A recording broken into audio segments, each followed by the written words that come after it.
हाय अस्सलाम वालेकुम। अच्छा, पता है सबसे मुश्किल टाइम पीरियड क्या होता है? सबसे मुश्किल टाइम पीरियड ये होता है कि जब आपके पास करने के लिए कुछ नहीं होता और लोग आपको बार बार कुछ ना कुछ करने के लिए पुश कर रहे होते हैं।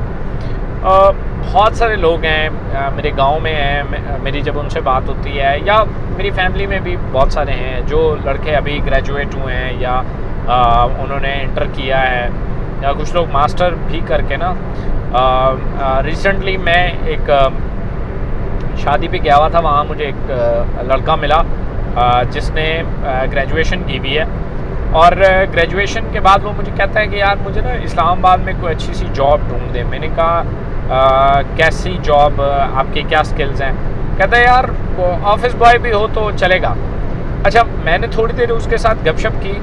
ये कोई अचंभे की बात नहीं है कि एक ग्रेजुएट जो है वो ऑफिस बॉय की बात कर रहा है। यहाँ मास्टर भी घूम रहे हैं जो ऑफिस बॉय की बात करते हैं। लेकिन मेरे लिए हैरानकुन बात ये तब थी जब उससे मैंने थोड़ी देर बात की तो मुझे पता चला कि जनाब वो तो बहुत ज़हीन आदमी है, और बहुत ज़हीन आदमी है। मैंने खैर उससे पूछा कि यार तुम तो बहुत ज़हीन आदमी हो, तो तुम्हें ऑफिस बॉय की क्या ज़रूरत है?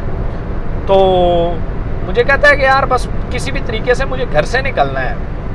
खैर थोड़ा सा जब मज़ीद उसके साथ गपशप हुई तो वो कहने लगा कि भाई मुझे घर में तंग किया जाता है, फैमिलीज़ में टॉर्चर किया जाता है, मेंटली टॉर्चर किया जाता है कि जी घर में बैठा हुआ क्या कर रहा है, वालिदैन पे बर्डन है और फलां फलां फलां फलां फलां। और तो मैंने कहा यार आपके पास स्किल क्या है? कहते हैं मेरे पास स्किल भी तो कोई नहीं है ना, मैं क्या करूं? बस मैं चाहता हूं मैं ऑफिस बॉय की जॉब कर लूं, फिर आगे अप्लाई करता रहूँगा हेयर एंड देयर, और कहीं ना कहीं कोई अच्छी सी जॉब जो है वो मिल जाएगी। अब ये बहुत सारे हमारे यंग लोगों का ये प्रॉब्लम है। तो उस हवाले से मैंने कहा चले मैं एक वीडियो बना लूँ। जो आंसर मैंने उसको दिया वही आंसर मैं यहाँ पे भी वीडियो में भी जो है वो डिस्कस करने वाला हूँ। एक बात ज़हन में याद रखिएगा कि कभी भी लाइफ में याद रखिएगा कि आपका अगर आपके पास वसाइल नहीं है, आपके पास स्किल नहीं है, आपके पास जॉब नहीं है, आपके पास बिजनेस नहीं है, आपके पास करने के लिए कुछ भी नहीं है, तो एक बात याद रखिएगा अभी आपके दिमाग ने काम करना शुरू ही नहीं किया। क्योंकि अगर वो काम कर रहा होता तो वो आपको अभी किसी न किसी काम के ऊपर लगा चुका होता। एक फ़र्ज़ किया आप मिले ना, बहुत सारे लोग हैं, अगर फ़र्ज़ किया वो बकरियां भी चराता है ना, तो उसका भी आप टाइम वेस्ट करने लगे वो फ़ौरन आपको कह देगा भाई मेरा टाइम वेस्ट ना करो, मुझे बहुत काम है। हालांकि हो सकता है उसे कोई काम ना हो, लेकिन चूँकि वो उसका माइंड सेट कहीं पे बिजी है इसलिए वो बड़ा सेटिस्फाइड है उसको लेके। तो आप लोगों के लिए द मोस्ट इम्पॉर्टेंट थिंग कि मैंने उस लड़के को यही बात की। मैंने कहा यार मुझे ये बताओ कि तुम दिन में नौकरी के बारे में कितना सोचते हो? तो वो कहने लगा सारा दिन तकरीबन नौकरी मेरे दिमाग में रहती है। मैंने कहा अच्छा, तो किसी नए आइडिया के बारे में कितना सोचते हो? तो वो कहने लगा कि यार मैं तो किसी नए आइडिया के बारे में मैंने कभी नहीं सोचा। और हैरानकुन बात यह है कि जब वो बात कर रहा था मेरे साथ, वो इतना ज़हीन है, उसकी बहुत सारी बातों से मैंने बहुत आइडियाज़ गेन किए, मैंने खुद। मैंने कहा यार तुम्हें पता है तुम कितने ज़हीन आदमी हो, जिन चीज़ों की तुम बात कर रहे थे ये कोई आम सी बात नहीं है। अगर इनको तुम थोड़ा सा प्रैक्टिकल करो तो तुम बहुत अच्छा बिजनेस सेट कर सकते हो।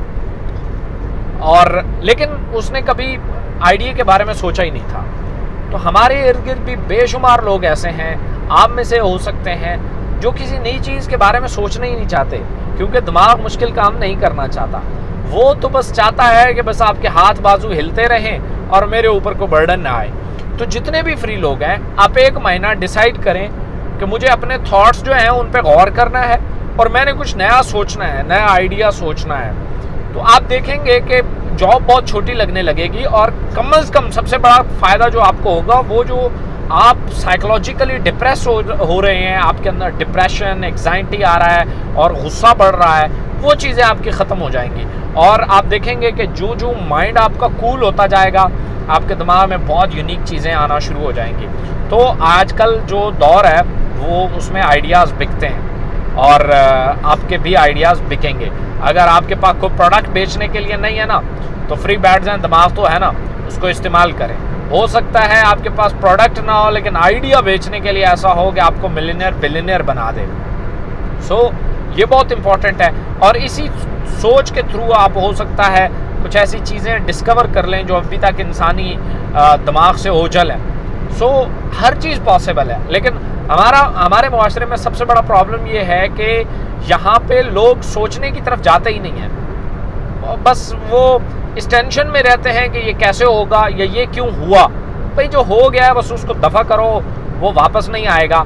हाँ, क्या मज़ीद नया किया जा सकता है, ये इम्पॉर्टेंट है। इसके ऊपर अगर आप दिमाग लगाना शुरू करेंगे ना, तो लिटरली मैं आपको एक बात बता रहा हूँ, आप कभी डिमोटिवेट नहीं होंगे। आपका एक आइडिया फेल हो गया तो आपके पास दूसरा होगा, वो फेल हो गया, तीसरा हो गया। और एक बात याद रखना, दिमाग ऐसी चीज़ है कि अगर ये किसी आइडिया को कामयाब करने पे आए ना, लिटरली मैं आपको एक बात बता रहा हूँ कि ये एक नाकाम और डेड आइडिया को एक नई आइडिया की शक्ल से रिप्लेस कर देता है और उसको कामयाब कर देता है।